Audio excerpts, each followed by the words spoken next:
जिसे आत्मशोधन करना है उसे ब्रह्मचर्य रहना ही है, इसीलिए इसको शुरू किया। जिसे ब्रह्मचर्य रहना है उसे शरीर को चिकना बनाना, श्रृंगार करना, यह सब छोड़ देना चाहिए। काय को इसको अभी कुछ दिन बाद शरीर छूट जाएगा, फिर लकड़ी में जलेगा भाई। चाहे जितना इसे पाउडर लगा लो, चाहे जितना इत्र छिड़क लो, आग में जलेगा कुछ दिन। बोले कुछ दिन क्यों, अभी तो हम 30-40 साल ऐसे निकल गए। ऐसे अब पता नहीं 30-40 साल है कि नहीं है, ऐसे निकल जाएंगे। ब्रह्मा जी के यहां कमल की पंखुड़ी में जितने में सुई छेदो उतने में 1 वर्ष हो गया। अपने 100 वर्ष कितने हुए, 100 बार ऐसे ब्रह्मलोक में करे तो हो गया।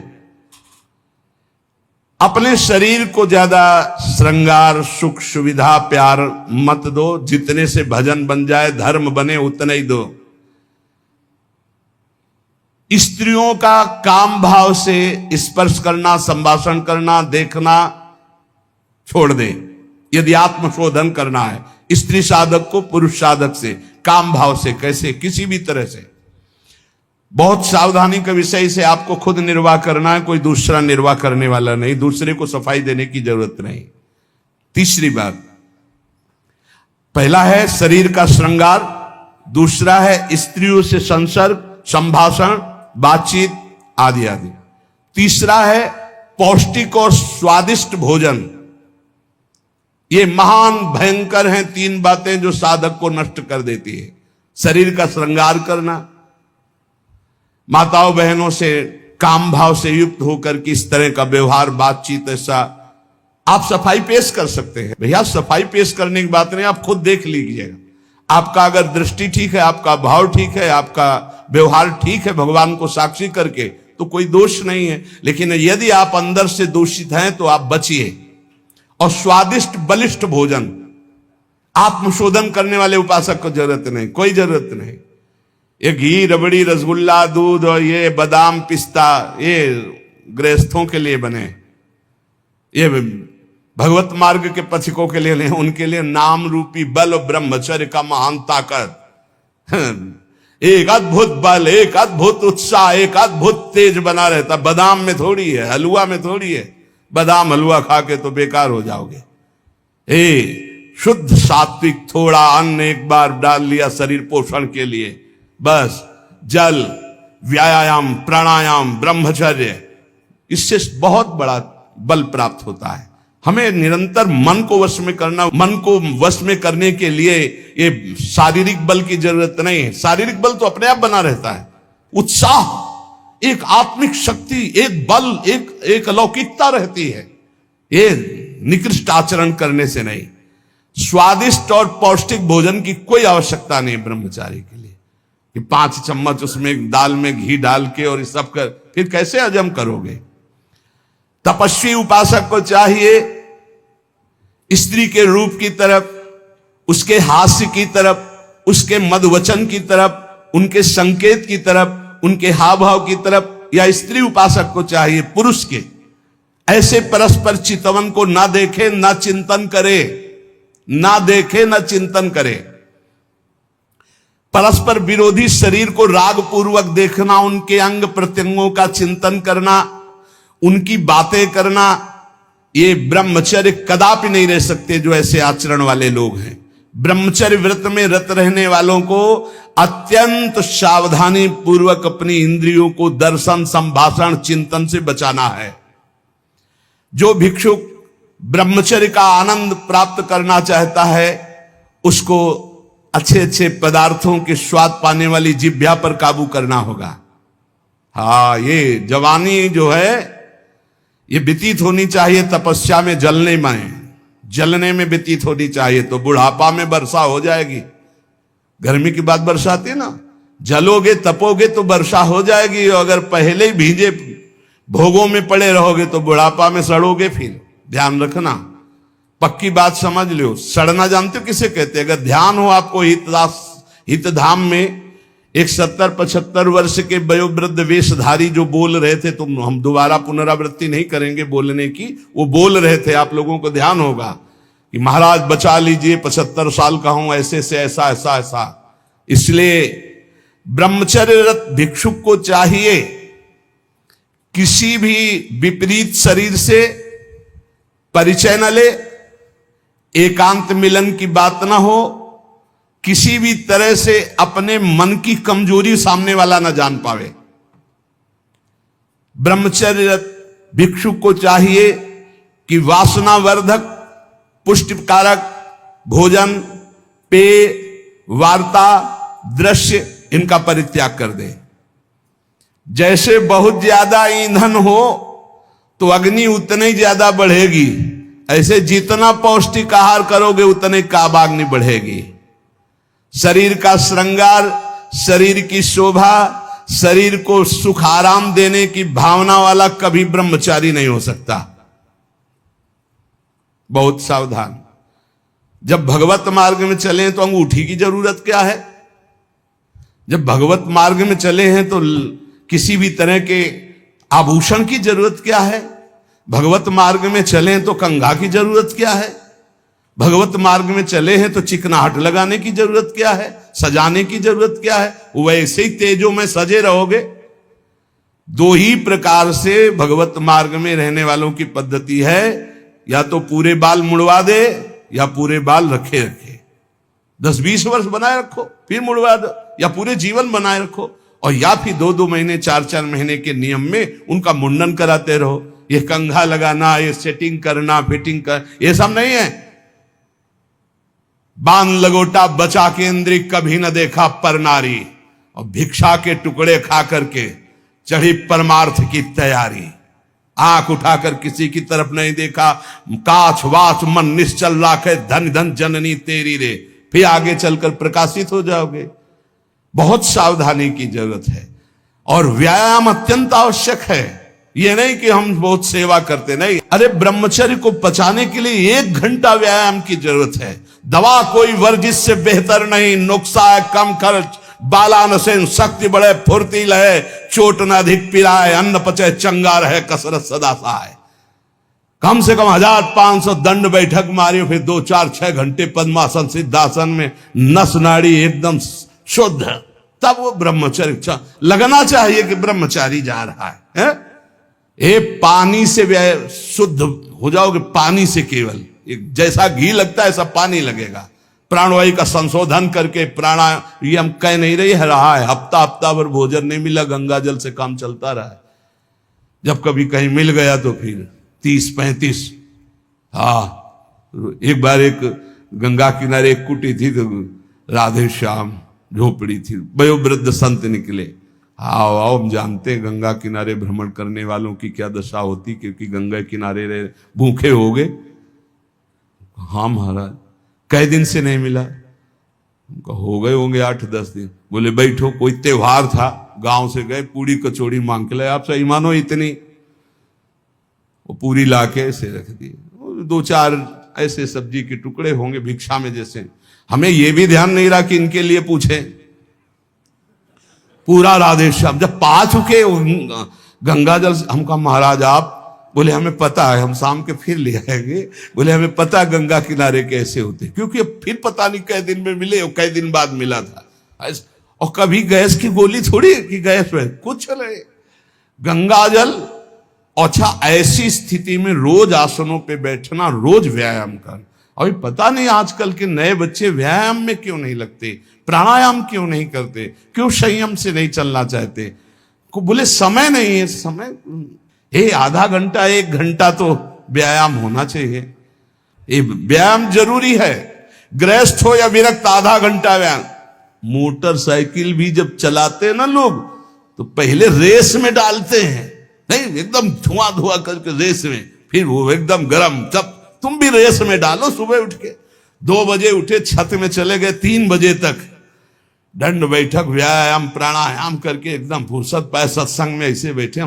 ब्रह्मचारी मतलब आग, ब्रह्मचर्य मतलब आग, आप सच्ची समझो आग।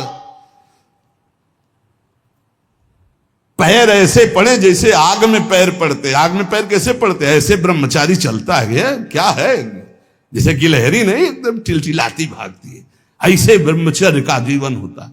पता नहीं तुम लोगों की बातें समझ में क्यों नहीं आ रही। हाँ सच्ची बात कहते, ब्रह्मचर्य में खान पान वाली बात की नहीं कि रबड़ी रसगुल्ला हो तब चिकना, वो तो पेट चिकनाएगा, पेट चिकना मिलेगा एकदम।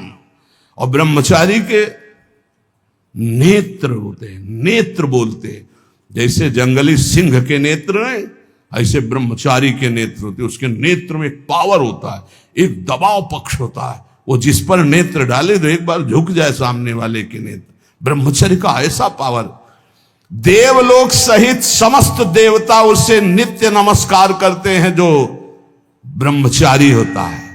जो भिक्षुक वीतराग शारीरिक और मानसिक ब्रह्मचर्य से परिपक्व, शारीरिक ब्रह्मचर्य और मानसिक ब्रह्मचर्य, मन और 5 ज्ञानेंद्रियों के द्वारा किसी भी विषय का धर्म विरुद्ध भोग नहीं, ये ब्रह्मचर्य धर्म है, ये ध्रुपद है, ये नित्य है, ये शाश्वत है। पूर्व काल में कितने महामुनि इससे सिद्ध हो गए, इसलिए वर्तमान में और भविष्य में भी जो शुद्ध ब्रह्मचर्य का पालन करेगा वो परम पद का अधिकारी होगा। हिंसा, झूठ, चोरी, मैथुन और परिग्रह और रात्रि का भोजन, जो इनको छोड़ देता है वही भिक्षुक सिद्ध होता है। फिर सुन लीजिए, हिंसा मन वचन कर्म से किसी भी जीव की नहीं, झूठ बिल्कुल नहीं बोलना, चोरी किसी की नहीं करना। चोरी का तात्पर्य है अगर किसी का खेत है, किसी की वस्तु है, किसी का अधिकार है, हम बिना पूछे नहीं छुएंगे। अगर वो दतून भी लेनी है और किसी के दरवाजे पे पेड़ है तो हमें इंतजार करना होगा। अगर पता चल रहा है कि गांव समाज की जमीन है, सरकारी जमीन है, किसी का अधिकार नहीं, तो हम उस वृक्ष से भिक्षा मांगेंगे, हमें एक दतून दे दीजिए। ऐसे नहीं है कि हम किसी वस्तु को स्वतः, जैसे गंगा किनारे बारी होती है और उनसे ऐसे आप फल तोड़ करके खा रहे हैं तो आप चोर हैं, ये नहीं कह रहे हमारा नहीं। किसी की कोई भी वस्तु बिना भिक्षा किए नहीं लेना है। आगे है मैथुन का पूर्ण त्यागी वीतराग परमहंस, बैरागी, किसी भी तरह के अष्ट मैथुनों में से एक भी नहीं। और परिग्रह, दान नहीं, इसीलिए भिक्षा शब्द है। तुम हमें दे रहे हो, हम नहीं लेंगे, हमें जरूरत होगी हम मांग लेंगे, हम भिक्षुक हैं।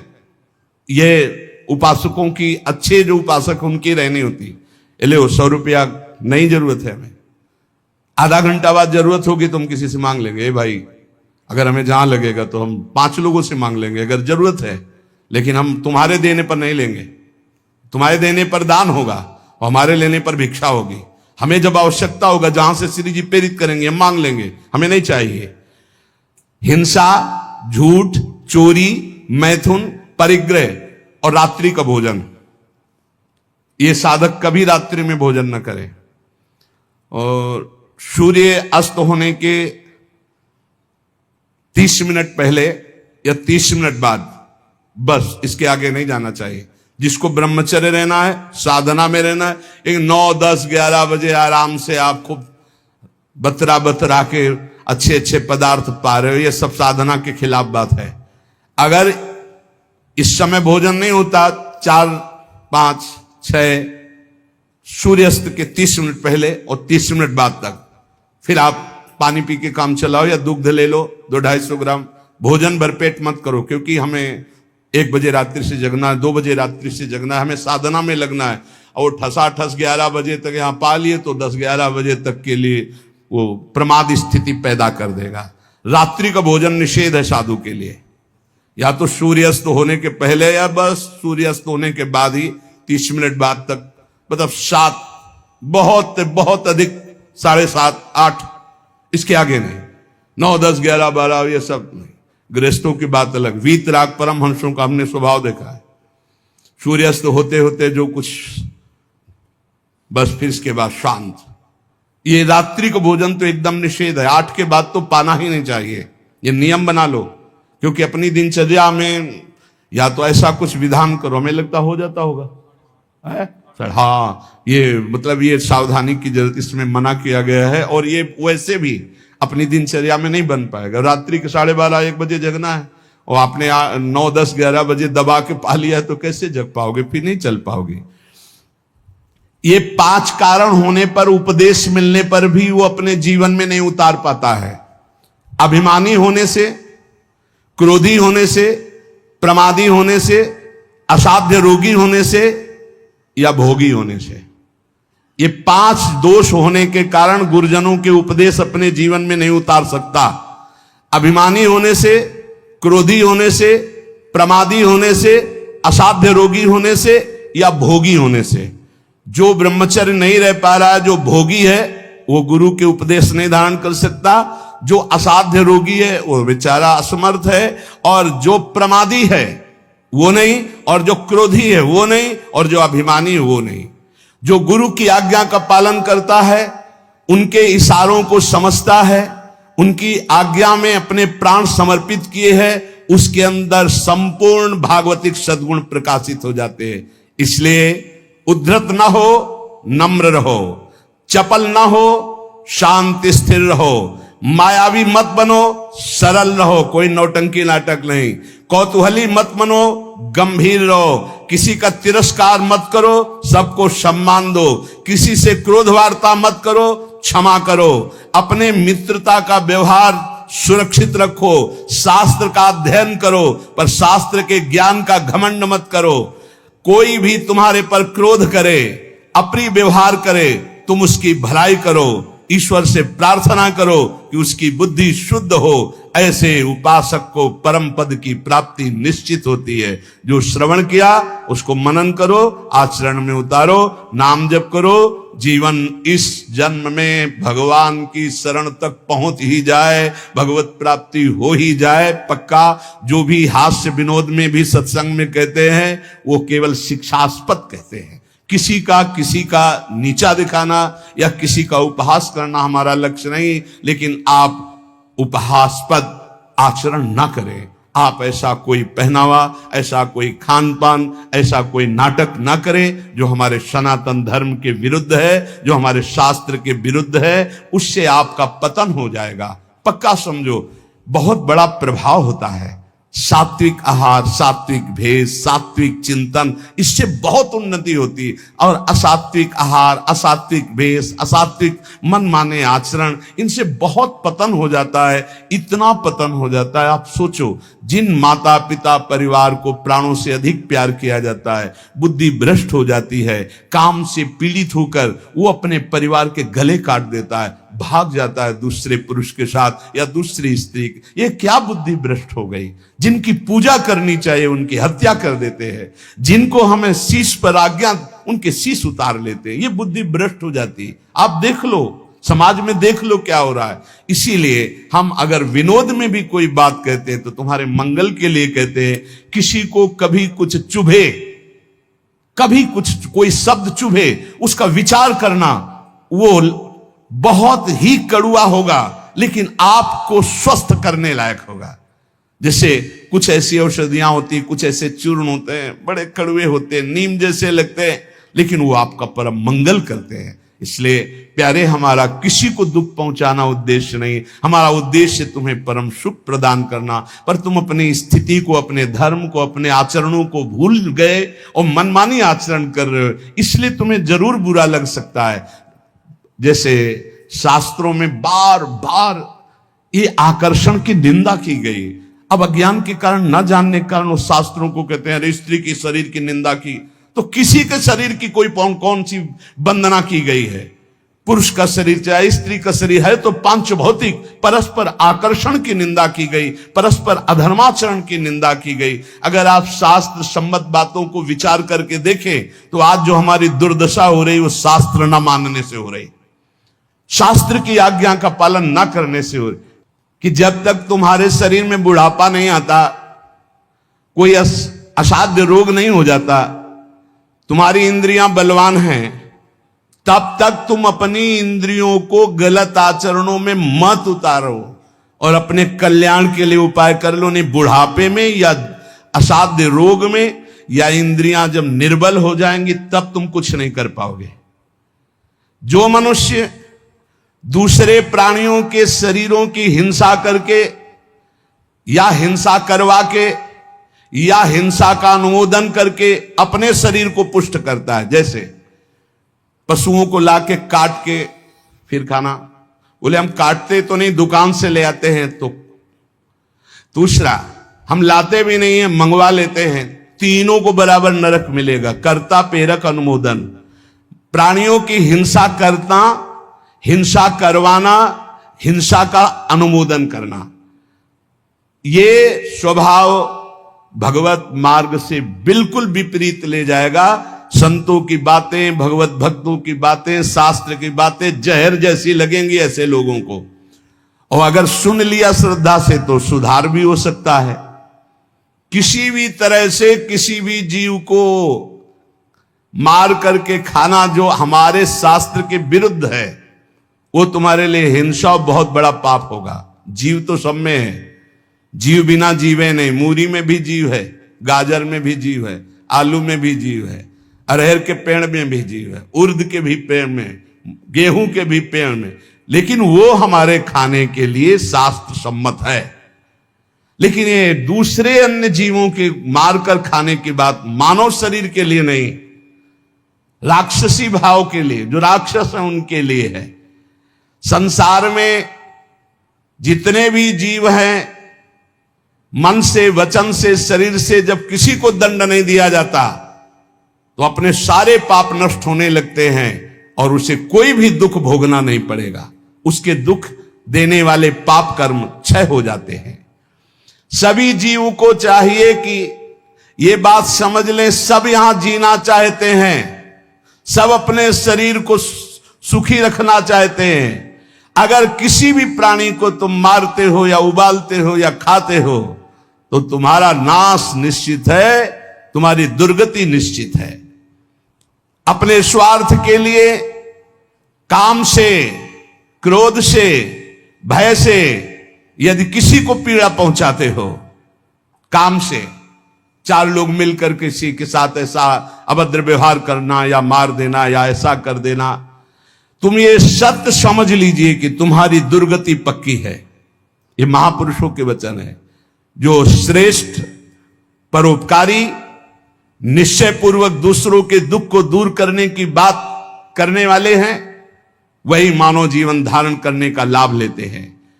क्रोध से, लोभ से, भय से या हास्य से भी पापकारी बात कभी मत करो। पाप वाली बात हंसी मजाक में भी मत बोलो। जो साधक आत्मज्ञान प्राप्त करना चाहता है उसे चाहिए सत्य बोले, परमित बोले, थोड़ा बोले, और संशय रहित बोले, परिपूर्ण स्पष्ट बोले, अनुभूत बोले, और वाणी को चंचल ना होने दे, मर्यादा से बोले। ऐसा बोलने वाला साधु परमार्थ की उन्नति को प्राप्त होता है। सत्य बोले, थोड़ा बोले, संशय रहित बोले, परिपूर्ण स्पष्ट शास्त्र सम्मत बोले, जो बोले अनुभव से बोले, वाचालता रहित होकर बोले, वो परमार्थ का पथिक होता है। जो भाषा सत्य है पर कठोर है, दूसरे को दुख पहुंचा रही है, बड़ी रूखी बात है, वो नहीं बोलनी चाहिए। प्रातः काल उठ करके भूमि के चरण छूकर बड़े बुजुर्गों को नमस्कार करके भगवत आराधना करके अपनी दिनचर्या में जाते हैं, उनका देखो कैसा आचरण होगा। जो सुबह से ही उठे, गंदे आचरणों का चिंतन, गंदी वार्ता, गंदी क्रियाएं, पशुता छा गई है। इसलिए प्यारे, आज किसी भी प्रलोभन से यदि हमारा मन लुभायमान होगा तो हम शास्त्र की सही बात तुम्हें नहीं बता पाएंगे। और अगर हमारा उद्देश्य आपको भगवत प्राप्ति कराना है, आपका मंगल कराना है, तो निर्भय होकर दहाड़ते हुए आपसे कहेंगे, और आप प्यार से सुन लेना। थोड़ा कड़ुआ लगेगा लेकिन आपको बहुत ठीक कर देगा। ये सुदर्शन चूर्ण है, बड़ा कड़ुआ होता है सुदर्शन चूर्ण, लेकिन जिसका बुखार ना उतरता हो, नियम से सुदर्शन चूर्ण पाए, उसका बुखार उतर जाएगा। ऐसे ये जो माया का बुखार है ना, सत्संग रूपी सुदर्शन चूर्ण पाओगे, ये उतर जाएगा। नाम जप करो, सत्संग में कभी बुरा मत मानना। साधु, शास्त्र और गुरुजनों की बातें ये सदैव परमार्थ की उन्नति पर चढ़ाने वाली होती है। एक बार हृदय को सुनाना, ऐसा कि कड़ुआ सुन करके मुझे विचार हो कि मेरे जीवन में गंदगी क्या है और उसे दूर करना है, तो आपको अच्छा लगने लगेगा। शास्त्र जब बोलता है तो सत्य बोलता है, धर्म प्रिय बोलता है, उसमें आपका परम मंगल छुपा होता है। इसलिए कभी कभी कोई बात ऐसी उपहासास्पद या कड़वी लगे तो आपके मंगल के लिए तस्मात् शास्त्रम प्रमाणम है। और जहां कभी किसी को संशय लगे कि आपने बात कही थी कहां से प्रमाणित है, तो आप हमसे हृदय से पूछ लेना, वो कहीं ना कहीं लिखी होगी, आप देख लेना, कहीं ना कहीं लिखी होगी। सात्विक कैसे वस्त्र धारण करने चाहिए शास्त्र आज्ञा करता है, चाहे पुरुष हो चाहे स्त्री हो, वस्त्रों का बहुत प्रभाव है। कैसे आपको श्रृंगार करना है शास्त्र आज्ञा करता है। पातिव्रत धर्म का पालन करने वाली सौभाग्यवती पत्नी अपने पति को रिझाने के लिए षोडश श्रृंगार करती है, बाहर नहीं। बाहर वो गंभीरता पूर्वक कुछ ऐसे सौभाग्य चिन्ह धारण करके सौम्य भाव में रहती है। ऐसे जो आदेश हुए उनसे हमारे धर्म की रक्षा होती है, उनसे हमारी मानसिकता पवित्र रहती है। लेकिन पातिव्रत धर्म, एक पत्नी व्रत धर्म जो शास्त्र आज्ञा करता है, या ब्रह्मचर्य व्रत धर्म अब ग्रंथों में लिखे रह रहे, कोई बिरला इन बातों को समझ रहा है नहीं। विदेशी आचरण हमारे देश में पधार रहे, ये जो धर्म स्थलियां हैं विदेशी भाव आ रहे। तो हमें लगता है सत्संग ही है एक जो तुम्हें डांट सकता है, सत्संग ही है एक जो तुम्हें झकझोर सकता है, सत्संग ही है जो तुम्हें गिरे हुए को शब्द के द्वारा उठा सकता है। आज गुरु कृपा से, श्री जी की कृपा से हजारों लोग इन्हीं कड़वी बातों को सुन सुनकर उठकर खड़े हो रहे हैं, अपने गंदे आचरणों का त्याग करके भगवत मार्ग में चल रहे। इसलिए सबसे प्रार्थना है, नाम जप करो, जो तुम्हें कड़वा लगे उसे बार बार मनन करो, वो तुम्हारे मन की गंदगी को दूर करके प्रियालाल से मिला देगा। विश्वास करो, प्रियालाल से मिले बिना ये मनुष्य जीवन बिल्कुल व्यर्थ जीवन है। फिर और योनिया देखो, ऐसी गर्मी हो रही, पानी जगह जगह छोटे छोटे सरोवर जो होते थे वो सूख चुके हैं, पानी की बड़ी अव्यवस्था है। सोचो उन पशु पक्षियों को जहां आसपास नदी नहीं है। पहले तो धर्मात्मा लोग छोटे छोटे ऐसे पानी की व्यवस्थाएं करते थे पशुओं के लिए। सैकड़ों जगह वृंदावन में ऐसी नादी बनी हुई थी जिनमें शीतल जल भरा होता था गौओं के लिए। एक जगह भी खोजना मुश्किल हो जाएगा। पशुओं के लिए, पक्षियों के लिए पानी की बड़ी व्यवस्था है। तुम तो मनुष्य बिसलरी की बोतल खरीद लोगे, उनको कहां से है? विचार करके देखो। तो अगर हम अन्य योनियों में जाते हैं तो कितने भयानक दुख हमारे ऊपर होंगे। जंगलों में पानी सूख रहा है, पानी की कोई व्यवस्था नहीं। बहुत से ऐसे पशु पक्षी हैं जो चल करके जा करके नदी में पानी नहीं पी सकते, उनको वहीं नजदीक पानी चाहिए। कहां पानी की व्यवस्था है? पहले हमने देखा इसी वृंदावन में बड़े बड़े ऐसे पात्रों में पानी भरा हुआ है पशु पक्षियों के लिए, और नादी बनी हुई बड़ी बड़ी, उनमें शीतल जल भरा हुआ गौओं के लिए। बड़ी उदारता रहती थी। 50 जगह लोग शीतल मट के लिए जल प्याऊ थे सबको पिलाने के लिए। सब धर्म धीरे धीरे ह्रास होता चला जा रहा है। इसलिए उठो, धर्म के मार्ग में चलो, दूसरों का हित करो, शरीर के सुख की ज्यादा चिंता मत करो। ये लकड़ी में रखकर जलाया जाएगा या गाड़ दिया जाएगा, इससे कमा लो तपस्या, ब्रह्मचर्य, संयम, नियम, नाम जप।